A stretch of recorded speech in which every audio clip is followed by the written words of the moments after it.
Morning students. आज second day है सीटी का। सीटी बहुत इंपॉर्टेंट प्रोसेस होता है। कॉलेज सीटी आपके लिए कराता है। क्लास टेस्ट जो है ये आपके लिए स्पेसिफिकली कराया जाने वाला एक प्रोसेस है, जिससे कि आप अपने आप को सेल्फ इवेलुएट भी करते हो, यूनिवर्सिटी भी आपको इवेलुएट करती है कि, और हम भी इवेलुएट करते हैं कि आपकी पढ़ाई कैसी हुई। क्योंकि इस बार ऑनलाइन सीटी हो रहा है और ऑनलाइन सीटी में आप लोगों को कुछ प्रोसेसेस फॉलो करने पड़ेंगे, क्योंकि ये प्रोसेस आपको तैयारी करवाने के लिए हम करवा रहे हैं।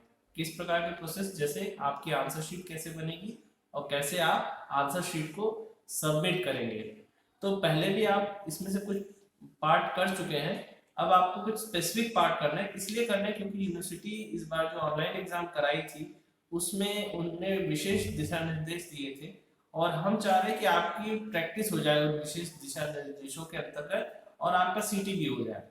तो इसमें सबसे पहला ये है कि आपको आपके जो भी सब्जेक्ट का एग्जाम है उसके लिए आपको एग्जाम के आधा घंटा पहले से तैयार होकर रहना है, क्योंकि एग्जाम दिलाना है और सारे काम आपको पोस्टपोन कर देने हैं।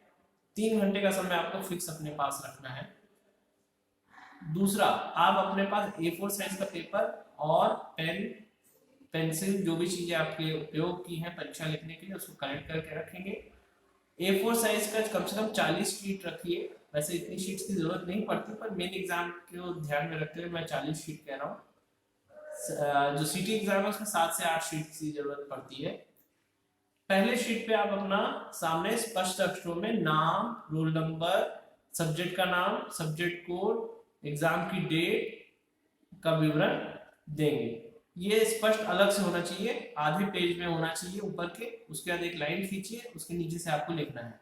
सारे शीट्स को आपको लेफ्ट हैंड साइड में फोल्ड करना है, ताकि वहां पे आपको उस तरफ आप एक्स्ट्रा ना लिखें। अब इसके नीचे से आप आंसर लिखना चालू कीजिए। ऑब्जेक्टिव्स हैं तो उनके आंसर, और अगर आपके थ्योरी आंसर करने हैं तो आप थ्योरी आंसर कीजिए। कोशिश कीजिए सीक्वेंस में आंसर्स को लिखें, आगे पीछे ना लिखें। उससे चेक करने में भी आसानी होती है और क्वेश्चंस के आंसर्स मिस नहीं होते हैं। जैसे अगर एक ही जैसा क्वेश्चन दो ठो है तो उसके आंसर्स आपस में इंटरसेप्ट नहीं होते, और टीचर को भी सहूलियत होती है, आपको भी सहूलियत होती है। इसके बाद 7 पेज या 8 पेज जो है उनमें सब में नीचे में आप पेज नंबर डाल दीजिए 1 2 3 4 5 6 7 8। पेज का सेकंड साइड उपयोग ना करें, वन साइड में ही लिखें, कोशिश यही करें। इन पेजेस को जब आप लिख लेंगे तो उसको आप अरेंज कीजिए और उनका फोटो लेते चले जाइए। इसके लिए यूनिवर्सिटी द्वारा 3 सॉफ्टवेयर्स बताए गए हैं, जो कि स्कैनिंग के सॉफ्टवेयर हैं, जैसे मिशन स्कैनर है, और भी 3 सॉफ्टवेयर हैं। इनको आप उपयोग में ला सकते हैं और इनका उपयोग करके आप इनको स्कैन कीजिए और उनको पीडीएफ में बदलिए। अब जो आपका डॉक्यूमेंट आपने पीडीएफ में बदल लिया है, इसको आपको कोशिश करना है 20 MB से कम आकार का हो, ठीक है। और सारे पेजेस एक सीक्वेंस में 1 2 8 तक की अरेंज हो, 1 2 3 4 5 6 7 8, उसका स्कैन करेंगे। जो पेजेस अरेंज हुए हैं, जो स्कैन हो गए हैं, उनको आप एक बार चेक कर लीजिए सही स्कैन हुए कि नहीं, क्या है। उसके बाद दोबारा आपको उसको चेक करने का मौका नहीं मिलेगा, और अच्छी ब्राइट लाइट में उसको स्कैन कीजिए।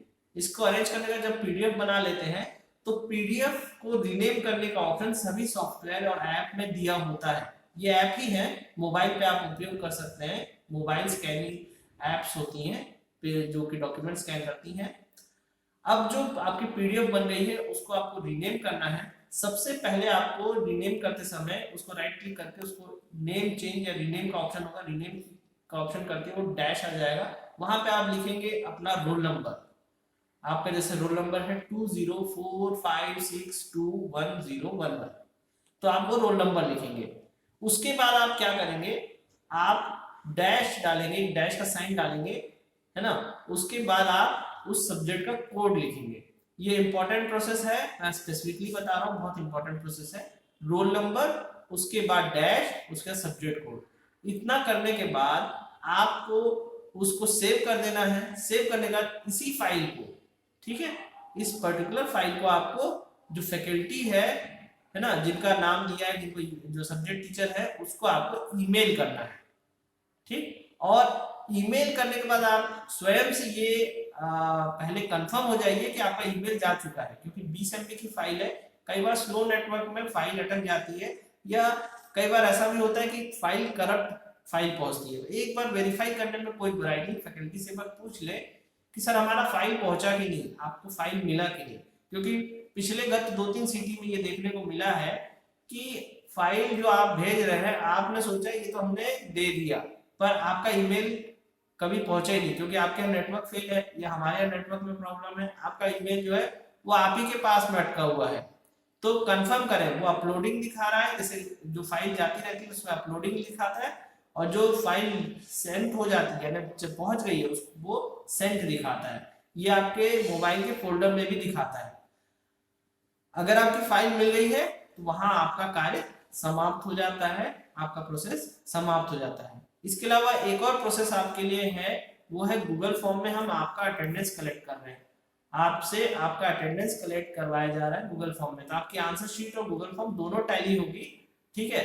अटेंडेंस शीट में जो गूगल फॉर्म में है उसमें आपको अपना नाम, email ID, roll number, subject name और कौन से सेमेस्टर में है, और लास्ट में आपका फोन नंबर, इतनी डिटेल्स आपको उसमें देनी है।